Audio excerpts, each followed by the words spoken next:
आपल्यासोबत आहेत गोपीचंद पडळकर. काय सांगणार आरोग्य भरतीच्या संदर्भामध्ये? भरती प्रक्रियात अनुसूचित जमातीतील भरती प्रक्रियेला वंचित ठेवण्यात आलेलं आहे. सार्वजनिक आरोग्य विभाग या विभागामार्फत वैद्यकीय अधिकारी गट अ S20ची स्वतंत्र निवड मंडळाची जाहिरात 27 फेब्रुवारी 2026ला प्रकाशित केलेली आहे. या जाहिरातीमध्ये 440 जागा सरकार भरणार आहे सरळ सेवेनुसार. आणि त्याच्याबद्दलची जी जाहिरात आहे ती जाहिराती बघितल्याच्या नंतर प्रचंड मोठी तफावत या जाहिरातीमध्ये दिसते. 1440 जागांपैकी टक्केवारीनुसार आरक्षण देण्याची आवश्यकता होती. मागासवर्गीयांना 13% 287 जागा अपेक्षित होतं, तिथं दिलेल्या आहेत त्यांनी 71 जागा. अनुसूचित जाती आदिवासी लोकांना 7% 100 जागा देणं अपेक्षित होतं, त्यांना दिलेत 15. भटक्या विमुक्तमध्ये विमुक्त जातीला 3% जागा 43 देणं अपेक्षित होतं, त्यांना दिलेत 0. भटक्या जमाती ब 2.5% जागा आहेत, त्यांना 36 द्यायला पाहिजे, त्यांना दिलेत 0. ST भटक्या जमाती क धनगर 3.5% 50% जागा द्यायला पाहिजे, त्यांना दिलेत 0.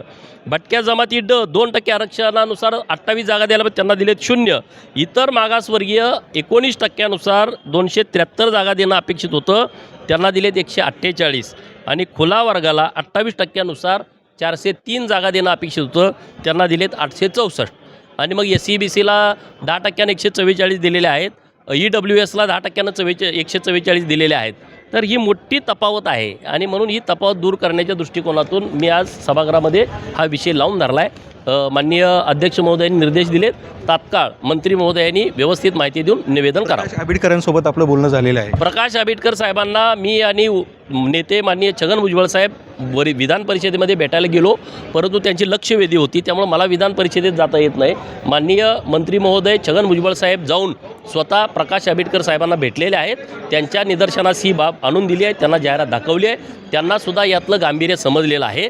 ते म्हणजे सगळी माहिती घेऊन आम्ही यात सोलापूरमध्ये पण असाच प्रकार घडला होता, पण तुम्ही रोस्टर ते सुरू आहे. सोलापुरातच नाही, राज्यभर हा प्रकार सुरू आहे. शिक्षक भरतीमध्ये मी गेले 3-4 वर्ष पाठपुरावा करतोय की रोस्टरमध्ये घोटाळा झालेला आहे.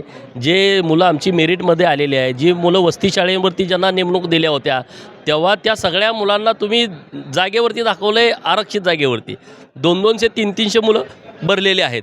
तिथं नियम असा आहे की जर एखादा मुलगा भरती प्रक्रियेतून डायरेक्ट आला असेल तर त्याला बिंदू निवडताना त्याचं म्हणणं घ्यावं. तो जर म्हणला मला माझ्या जागेवरती टाका, तर त्याला त्याच्या बिंदूवरती दाखवायचा. NT असेल, VJNT असेल, OBC असेल, SC असेल, ST असेल. तो जर मला खुल्यावर दाखवा तर खुल्यावर दाखवायचं. हे त्यांचं ऐकूनच घेत नाहीत, मनमानी करून डायरेक्ट त्यांना आरक्षित जागेवर दाखवून टाकतात. अधिकाऱ्यांवर कारवाई करण्यासाठी तुम्ही मागणी करणार आहे? करणार नव्हे, फौजदारी गुन्हा दाखल केला पाहिजे आणि त्यांना सस्पेंड करून बडतर्फ करून टाकला पाहिजे. गंभीर बाब आहे ना.